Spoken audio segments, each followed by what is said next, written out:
નમસ્કાર વિદ્યાર્થી મિત્રો, મેથ્સ ટેકનો ચેનલમાં આપનું સ્વાગત છે। આજના વિડીયોમાં આપણે જ્ઞાન સાધના સ્કોલરશિપ યોજના વિશે માહિતી મેળવીશું। તો ધોરણ 1 થી 8ના અભ્યાસ પછી હોશિયાર વિદ્યાર્થીઓ પોતાની મનપસંદ શાળામાં આગળ ધોરણ 9 થી 12નો અભ્યાસ સારી રીતે પૂર્ણ કરી શકે તે માટે સરકારે વર્ષ 2023થી જ્ઞાન સાધના સ્કોલરશિપ યોજના અમલમાં મૂકી છે, જે અંતર્ગત વિદ્યાર્થીઓએ એક પરીક્ષા આપવાની હોય છે। રાજ્ય પરીક્ષા બોર્ડ દ્વારા દર વર્ષે આ પરીક્ષા લેવામાં આવે છે। તો આ યોજના અંતર્ગત સ્કોલરશિપ કેટલી મળે છે, આ પરીક્ષાનો ફોર્મ ભરવાનો સમયગાળો શું છે, કોણ આ પરીક્ષાના ફોર્મ ભરી શકે છે, આ પરીક્ષાનું માળખું શું છે વગેરે જેવી બાબતોની જાણકારી મેળવવા માટે આ વિડીયો અંત સુધી જોઈ લેવો। તો ચાલો વિડીયો શરૂ કરીએ।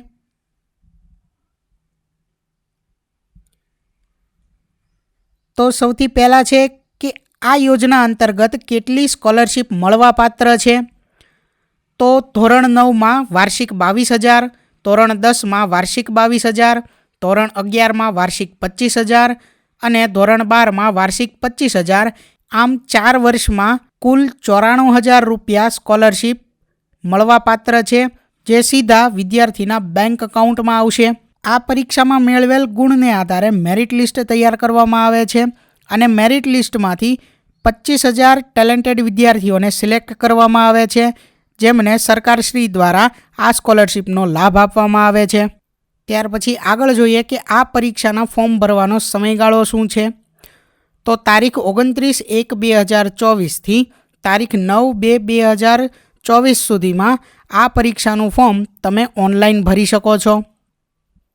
આ પરીક્ષાના ફોર્મ ભરવા માટે કોઈ ફી નથી અને આ પરીક્ષાની તારીખ પણ જાહેર થઈ ગઈ છે, જે છે 30/3/2024। જો તમે આ પરીક્ષાનું ફોર્મ ભરવા માંગતા હોય તો તમારે રાજ્ય પરીક્ષા બોર્ડની ઓફિશિયલ વેબસાઇટ www.sebexam.org ઉપર પોતાનું ફોર્મ ભરવાનું રહેશે।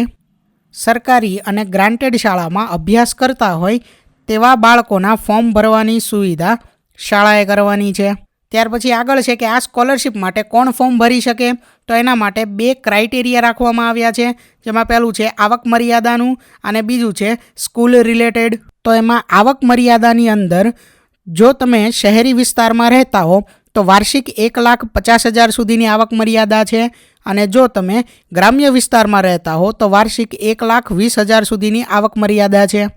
આનાથી વધારે આવક ધરાવતા વિદ્યાર્થીઓ ફોર્મ નહીં ભરી શકે।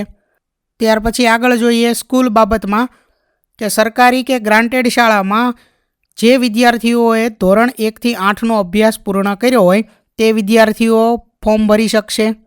ત્યાર પછી RTE અંતર્ગત ખાનગી શાળામાં 25% સીટ ઉપર જે વિદ્યાર્થીએ ધોરણ 1 થી 8નો અભ્યાસ પૂર્ણ કર્યો હોય તે વિદ્યાર્થી પણ આ પરીક્ષાની અંદર ફોર્મ ભરી શકશે અને ધોરણ 8 પૂરું કર્યું હોય કે પછી અભ્યાસ ચાલુ હોય તે વિદ્યાર્થી પણ આ સ્કોલરશિપ માટે ફોર્મ ભરી શકશે। ત્યાર પછી આગળ વાત કરીએ પરીક્ષાનું માળખું। તો આ પરીક્ષામાં દરેક પ્રશ્ન MCQ પ્રશ્ન હશે, એટલે કે એક પ્રશ્ન અને 4 વિકલ્પો આપેલા હશે, તેમાંથી આપણને જે સાચો વિકલ્પ લાગે તે જવાબ તરીકે ટીક કરવાનો રહેશે।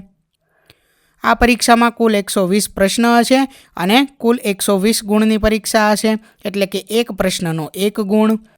આ પરીક્ષાનો સમયગાળો 150 મિનિટ છે।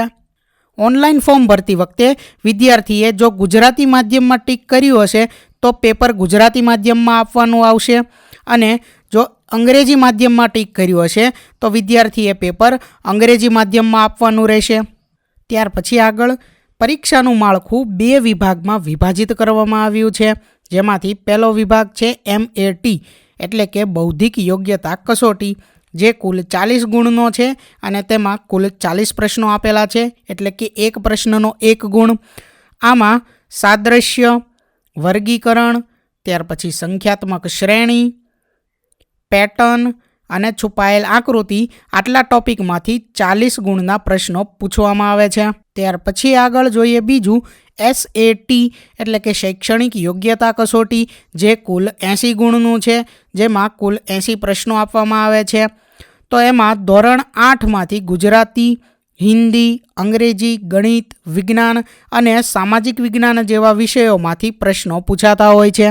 હવે આમાં પણ કયા વિષયમાંથી કેટલા ગુણનું પૂછાય છે તે માહિતી પણ આપેલી છે.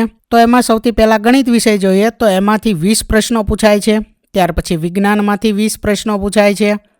સામાજિક વિજ્ઞાનમાંથી 15 પ્રશ્નો, અંગ્રેજીમાંથી 10 પ્રશ્નો પૂછાય છે, ગુજરાતીમાંથી 10 પ્રશ્નો અને હિન્દીમાંથી 5 પ્રશ્નો પૂછાય છે. તો આવી રીતે બીજા વિભાગમાં SAT જે છે એમાં કુલ 80 પ્રશ્નો 80 ગુણના આવેલા હોય છે. તો વિદ્યાર્થી મિત્રો, ધોરણ 8ના બંને સત્રના પાઠ્યપુસ્તકોનો સારી રીતે અભ્યાસ કરી લેવો. ત્યાર પછી આગળ પરીક્ષા કેન્દ્રની વાત કરીએ તો અહીં સૂચના આપેલી છે કે કેટલા વિદ્યાર્થીઓ ફોર્મ ભર્યા છે તેના આધારે તાલુકા કક્ષાએ વહીવટી અનુકૂળતા મુજબ પરીક્ષા કેન્દ્રો ફાળવવામાં આવશે. અને બીજું કે વિદ્યાર્થીઓએ સ્વખર્ચે પરીક્ષા કેન્દ્ર પર હાજર થવાનું રહેશે. ત્યાર પછી પરીક્ષા આપ્યા બાદ પરીક્ષાના પરિણામ પછી રાજ્ય પરીક્ષા બોર્ડ દ્વારા એક કટઓફ નક્કી થશે. આ કટઓફમાં આવનાર વિદ્યાર્થીઓને સ્કોલરશિપ માટે પસંદ કરવામાં આવશે. મેરિટમાં આવનાર વિદ્યાર્થી ધોરણ 9માં જે શાળામાં એડમિશન લેશે તેની વિગત જ્ઞાન સાધના પોર્ટલ ઉપર ઓનલાઈન અપલોડ કરવાની રહેશે. ત્યાર પછી આગળ બીજી કેટલીક અગત્યની સૂચનાઓ જોઈએ કે જે આ સ્કોલરશિપમાં ફોર્મ ભરનાર વિદ્યાર્થીઓને લાગુ પડે છે કે પરીક્ષાના 5-7 દિવસ પહેલાં વેબસાઇટ પરથી હોલ ટિકિટ ડાઉનલોડ કરવાની રહેશે. આ હોલ ટિકિટમાં વિદ્યાર્થીએ પોતાનો પાસપોર્ટ સાઇઝ ફોટો લગાડવો અને આચાર્યના સહી સિક્કા કરાવવાના રહેશે. આ યોજના અંતર્ગત વિદ્યાર્થીએ કોઈ શાળામાં પ્રવેશ મેળવ્યો હોય અને ધોરણ 9થી 12માં વચ્ચે નાપાસ થશે અથવા તો વિદ્યાર્થી કોઈ કારણસર શાળા છોડી દેશે તો વિદ્યાર્થીને સ્કોલરશિપની સુવિધા મળશે નહીં, એટલે કે સ્કોલરશિપ ત્યાર પછી નહીં મળે. હવે જો કોઈ વિદ્યાર્થી ધોરણ 9 અને 10માં સરકારી કે કોઈ ગ્રાન્ટેડ માધ્યમિક શાળામાં એડમિશન લે છે તો આપણે જાણીએ છીએ કે ત્યાં અભ્યાસ ફ્રી હોય છે. તેથી વિદ્યાર્થીને વાર્ષિક 22,000 રૂપિયા નહીં પરંતુ વાર્ષિક 6,000 રૂપિયા સ્કોલરશિપ સ્ટેશનરી માટે આપવામાં આવશે.